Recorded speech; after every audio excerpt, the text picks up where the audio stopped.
Chapter 9. Max turned away from Papa and faced the tower. I want to go inside. Am I old enough to do that? Papa hesitated, then walked to the wooden door and heaved it open for just a few minutes. Max stepped across the tower's threshold. The air was cool and the light dim, except for slits of sunlight from the loopholes. Dirt, dried leaves, and chicken feathers littered the cobbled floor. Max understood why someone would hide here. The tower was a fortress, safe and impenetrable. "Hello?" he called, his voice sounding hollow in the cavernous womb. He walked around the room, running his fingers over the mortared walls, tracing one of the stones. They were larger than the ones used on bridges. These were oblong with a beveled edge. The construction was superior. At the arched stairwell opening, a padlocked iron gate blocked the way. Max peered through the rails at the narrow corridor spiraling upward. There were markings on some of the stones, but they were too far away to read. He leaned against the gate and closed his eyes, his thoughts twisting like the staircase. He pulled the compass from beneath his shirt and held it tight. What if Papa couldn't take care of the matter in San Clemente? What if it wasn't fine? A wind threaded through the loopholes, and a shushing noise began to pulse through the tower. It reminded Max of the time Tio had taken him to the ocean and held a conch shell to his ear. The sound grew louder and more insistent. Aroro, aroro, aroro. Hush, hush, hush. There was a lullaby that began that way. He tried to remember the words. Aroro mi niño. Hush, my son, he whispered. That's how the song began. Was La Reina singing or a ghost? A wail, like a baby's cry, sent a cold shiver down his back. Heart pounding, Max fled the room and ran into the clearing, the compass thumping against his chest. Papa stopped sorting stones. You okay? I heard strange noises. It's just the wind working its way through the chinks. Makes La Reina Gigante moan and sing. Up here, even an animal's cry can carry. And every time a cloud shifts, it looks as though someone is standing in the shadows.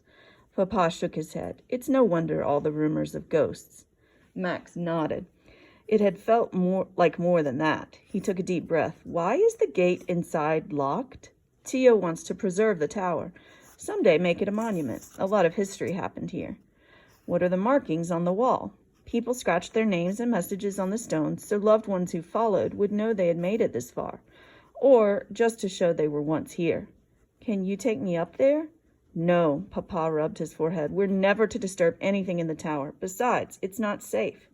He closed the wooden door and walked to the wagon, where he flung a tarp over the bed of stones and tied it down. But you said the tower was sound. There's really nothing up there that concerns you. Come, Dulce can't pull more. Let's head out. I have a lot to do before I leave in the morning, and I need to talk to Buelo about the bridge work. Papa led Dulce from the clearing. Frustration squeezed Max as he followed Papa and the wagon. A twig snapped behind him, and the bushes rustled. When he turned, he thought he saw a shadowy figure dart to the outskirts of the ruins. The falcon swooped overhead, its wide wings shadowing the vision. When the bird veered, whatever Max thought he saw had disappeared. Was it only a cloud shadow, as Papa had said, or something else? The heat of the day and everything Papa had shared pressed in on him. His mind was a bulging suitcase overstuffed with questions and secrets. Chapter 10. As soon as Papa left on the Tuesday morning bus for San Clemente, Amelia and Mariana arrived with purpose, armed with baskets stuffed with vegetables, recipes, and crossword puzzle books. Miss Dominguez came and went too, with homemade bread and, as always, a book to read out loud at the table. After lunch, Mariana and Amelia headed home, and Tio arrived, staying past bedtime. All week it was the same. There was always someone sharing a meal, riding along in the wagon while they hauled stones to the new site, or watching from the sidelines as Max completed the football drills that Buelo dictated from his chair in the shade. By Saturday, the heat wallowed and fell upon them in waves. The sun's breath was hot and thick. The water hole beckoned, and Chewy was waiting at the fork at 3 o'clock as planned. When he saw Max, he grinned and took off running down the road. Setting aside his burdens, Max chased after him. "Wait for me!" They picked up speed, then, at a bend, stopped and looked into a ravine below. Last summer, Chewy's mom had sent them to pick wild raspberries. Down the steep embankment, they'd discovered a hidden pond in a shady grotto with a natural mud slide cascading into it.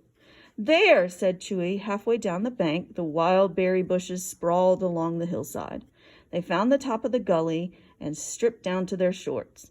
Max let out a whoop and pushed off. The cold mud slid him forward faster and faster. He leaned into the last turn and waved his arms. With a huge splash, he landed in the water. He swam to the side, and Chewy followed.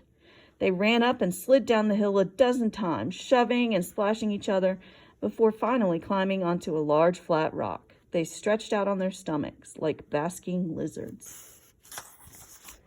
Chewy dragged his fingers in the pool. "The water feels great after practicing all week in the heat," he caught himself. "Sorry, I didn't mean to mention the clinic. I wish you were there too." "It's okay," said Max. "How is it anyway?" Chewy turned on his side and propped up on one elbow. "The days are long. We catch the bus early in the morning, and we don't get home until almost dinner. And you should see Ortiz strutting around the field and reminding everyone he's the manager's cousin." Max flipped on his back and smiled. "I can just see the fanfaron. I've been practicing to play center back. That way, if you get goalie, I can play right in front of you and clean up balls the other defenders let through. Make you look good. And I'll save all the balls you let through and make the entire team look good."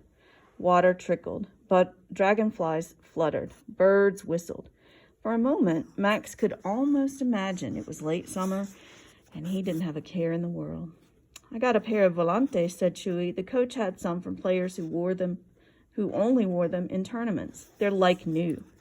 Max buried his envy. "That's great. Hopefully I'll have a pair soon, too. Every afternoon at the clinic, there's a scrimmage. The coaches divided us into two teams. Gui and Ortiz and I are together." Max was growing weary of the clinic talk. "Guess what? I went to the ruins, and I went inside the tower." Chewy sat up, wide-eyed. "You did?" Max told him about the sight and the noises in the tower. "So there are ghosts," said Chewy. "I definitely heard things and felt a presence, but you know Papa, he wouldn't admit to anything." "But you heard them. What did they sound like?" Max lowered his voice, whispering and sad crying. "It was creepy, and I thought I saw someone or something standing near the tower. Then it just disappeared." Chewy gasped. "I knew it. Everyone says so. Do you think it was the ghost of a hidden one?" A shiver ran through Max. "Maybe." Just then, they heard a shriek, and both boys startled. "What was that?" Chewy rubbed his arms. "I got goosebumps." Max's head whipped around. In a blur, someone flew down the mudslide and splashed into the pool. Then another splash. A boy sprang up, spewing water like a fountain. It was Ortiz, and Gui was right behind him. Max looked at Chewy in disbelief. "You told them about the water hole?" Chewy shook his head. "I didn't, I swear." He stood up. "What are you guys doing here?" "Ortiz and I went to your house," said Gui. "Your mom said you and Max went swimming near the raspberries." "We followed the yelling and splashing," said Ortiz. "It wasn't that hard to find." "Wow, this is a great spot." He swam across to them, slicing the water and sending it splattering over their heads. "How come you guys never mentioned it?" Max and Chewy didn't answer. Ortiz climbed out of the pool and joined them on the rock. "I heard your father went to San Clemente to prove you're a person." Max froze. How did Ortiz know? "My dad's on the council. Mayor Soto told him your dad went to get a copy of your birth certificate. Guess everyone is scrambling with the new rules. Better hope he returns before tryouts." "Don't worry, he'll be back in plenty of time," said Max, relieved that Ortiz didn't ask questions about why he didn't have one at home. "Less competition for me if he isn't." Ortiz flopped back into the water. "Pay no attention to him," said Chewy. "The coach told us there was a boy who didn't have a birth certificate because it was lost in a fire. The league accepted his baptism papers from the church and a letter signed by people who knew him from birth. And there was another boy who used his hospital record, but it had to be notarized. Since Max was born at home, there wouldn't be any hospital records. But there was a photo somewhere of Papa holding him on the steps of Our Lady of Sorrows on the day he was baptized, so there must be a record. Had Papa thought of that?" Ortiz climbed from the pool and started uphill. Chewy and Gui, let's go home for some leche quemada. I'll buy. Remember what our coach said about teammates. The more time we spend together on and off the field, the better we'll play as a team. Chewy stood up. Are you leaving? Asked Max. We just got here. Chewy shrugged. Our coach did say that. Do you want to come? When Max didn't answer, Chewy scrambled uphill, waved, and called, See you next Saturday. Ortiz waved too and affectionately rubbed Chewy's head. Then he hugged Chewy to his side and mimicked his voice. See you next Saturday. Max lowered himself from the rock into the water, swimming beneath the surface. When he came up for air, Chewy, Ortiz, and Gui were gone.